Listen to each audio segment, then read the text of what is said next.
Hi, it's Michelle Ockers.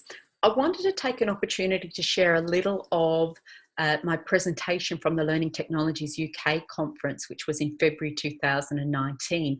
I was asked to speak about the learning and development profession, and in particular, I was asked to answer the questions or speak around the topics of whether learning and development is a coherent profession, skill set required by modern learning and development, development tools and resources for L&D, and the question around how do we build a community of supportive professionals. This particular video, I want to just share some thoughts around not just the question of whether learning and development is a coherent profession, but indeed whether we are a profession at all. This is the piece I grappled with most as part of my preparation for the conference. And it is the piece that got the most discussion and feedback and energy in the room. So I thought it worth sharing. Just going to go on to full screen so you can see what I shared in the conference. So I'm going to give you a moment to read this definition of what a profession is. It comes from the Australian Council of Professions, and as you read it, have in mind this question as to whether learning and development is a profession. The highlights are mine.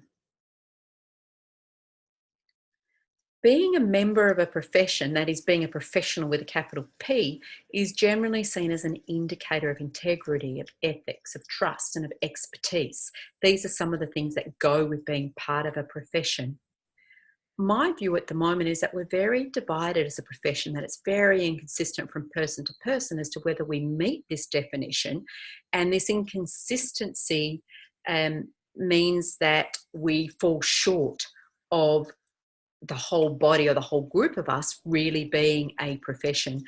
And indeed that there are challenges that are making it difficult for learning and development to remain relevant in a rapidly changing world.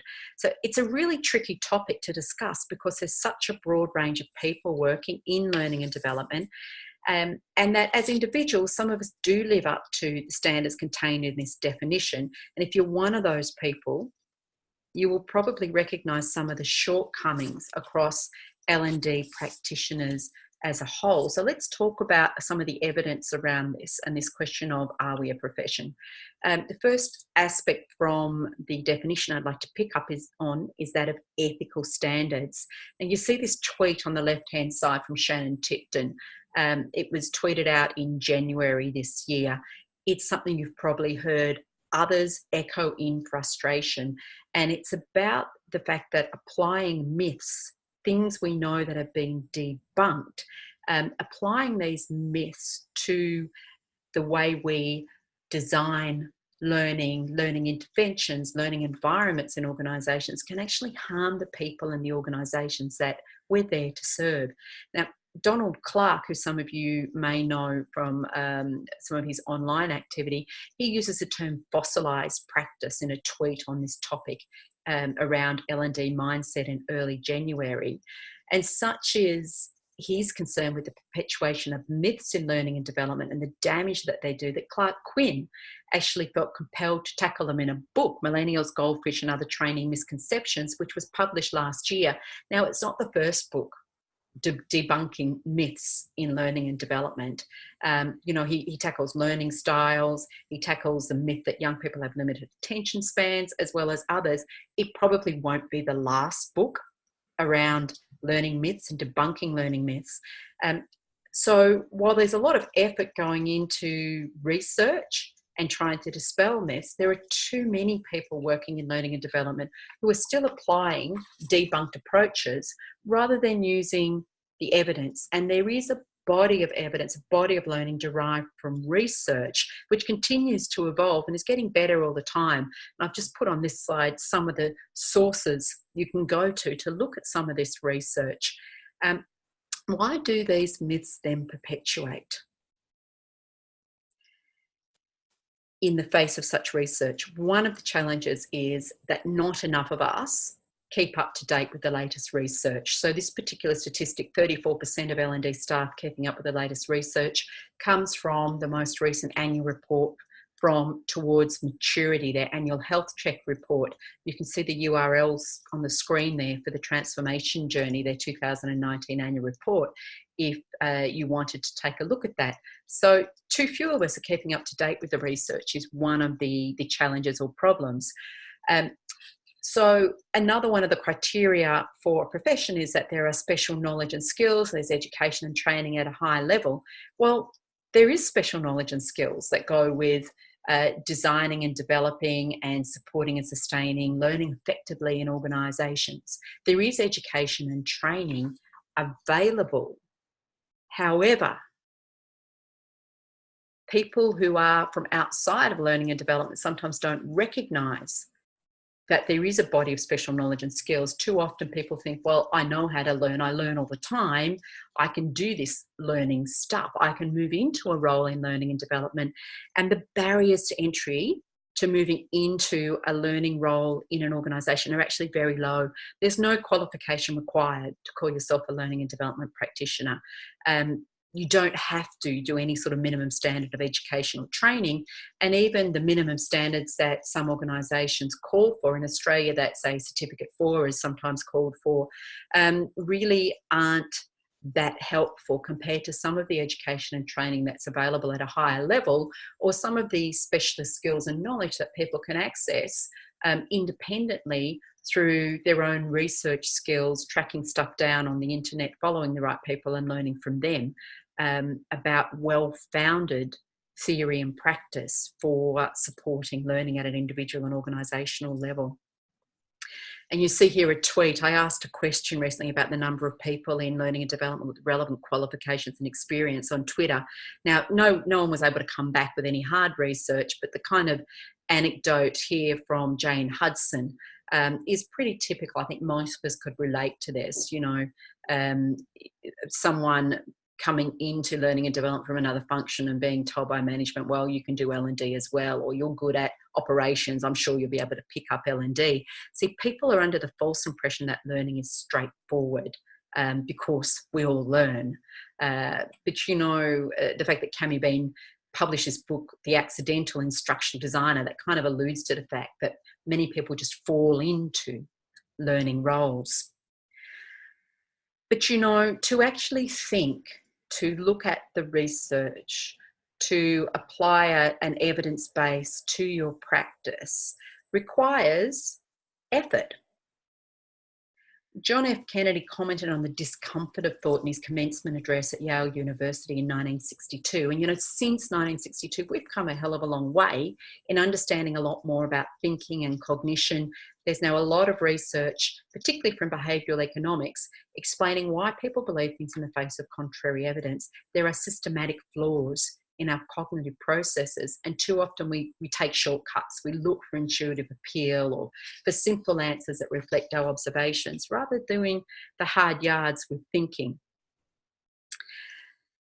So this leads us then to the question of whether we are coherent at all. I'd like to challenge whether we really should be regarding ourselves as a profession. And I could say, looking at this, you know, some of the evidence that I've shared with you, it's not hard to see why others might not see us as a profession, or why others may have the impression that there's not really that much to this learning caper, and we can do it anyway if, as a whole, we're not accessing that body of knowledge and applying it and keeping up to date with the latest research to make what we're doing really effective. The question about whether we're a coherent profession, to me, there's two aspects to this. One is, do we make sense in the context of the businesses we work in, the organisations we work in, the environment we work in? Are we logical, rational, cogent in that context? And also the question of, as a group of people, are we a unified whole? If someone comes to a learning and development professional to engage them to provide a service in the way you would, for instance, a GP or a lawyer, can you be relatively assured that you're going to get a fairly consistent level of service, or a consistent standard, or a consistent set of approaches? And I would argue in both cases that potentially that's not the case. And I think if we put skill set to one side for the moment, it's critically important. And I've shared a lot in my March newsletter about skill set and building L&D skills and where we're at with that. But if we think about mindset for a moment, being kind of the way we think, our attitude towards things, I think there is a mindset shift that needs to happen to brand us or mark us as a profession. Now, I couldn't find anything specifically. I was researching, L&D mindset. Couldn't find anything specifically on that topic, but I think there's a lot that can be inferred from the Towards Maturities 2019 and 2018 reports about the kind of mindset that leads to high performance, that makes us cogent and logical in a business sense, in that we contribute to organisational performance. In 2018, and this is the 2018 annual report from Towards Maturity, the transformation curve, they tried to answer the question of how do we start adding strategic value to the business? And, their data analytics looks at the combination of the most effective actions, tools, and strategies to take step changes along the transformation journey from, on the left of the curve here that we see, just trying to take control to improve efficiencies, to the right of the curve where it's all about letting go, sharing responsibility for learning with others in the organisation and creating more of a learning organisation. So the 4 stages on this curve relate to blocks of maturity that have fallen out of the Towards Maturity research, and at each level, the impact that a learning and development function can have on the business or is having on the business increases as you move through these stages of maturity. But what was interesting to me was to read through this report and tease out what are the shifts in mindset that are going to help us move forward as a profession to the point where we're having more impact on organisations, and building more effective learning cultures and learning organisations in collaboration with others across the organisation. So the shifts that I've teased out of this piece of research really fall into a number of key categories. Firstly is that shift from seeing ourselves being there to provide training to seeing our role as one of enabling learning. And that comes with being willing to let go, to not thinking we have to take the control and ownership of learning in the business, but to letting go and sharing responsibility for that. There's also a piece around seeking to focus on performance and business performance, individual performance as the outcome or the purpose for which we're there, rather than on delivery. It's not about training. It's not about courses.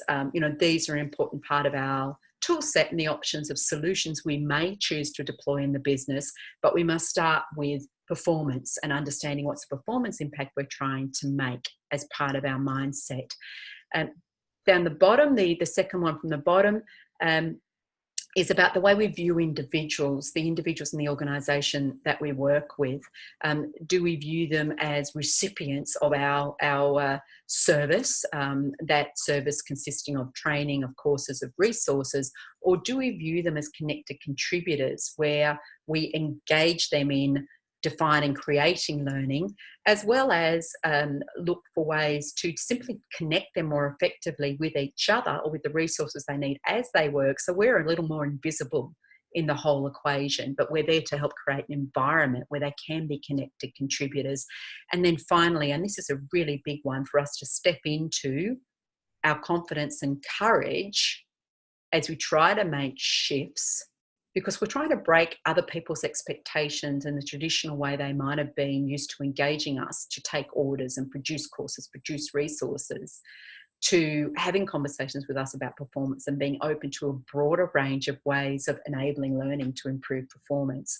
So we have to have that level of confidence, courage to have those conversations and not fear being rejected, that we are providing a higher level of service and doing more good if we're willing to have those conversations.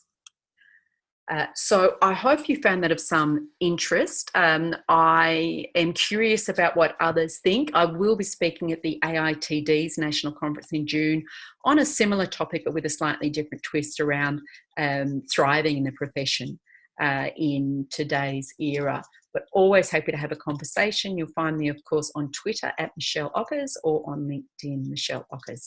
I look forward to hearing what others think about the question of, are we a profession, and what are the mindset shifts we need to make to ensure that we are seen as a coherent profession that makes an impact on our businesses.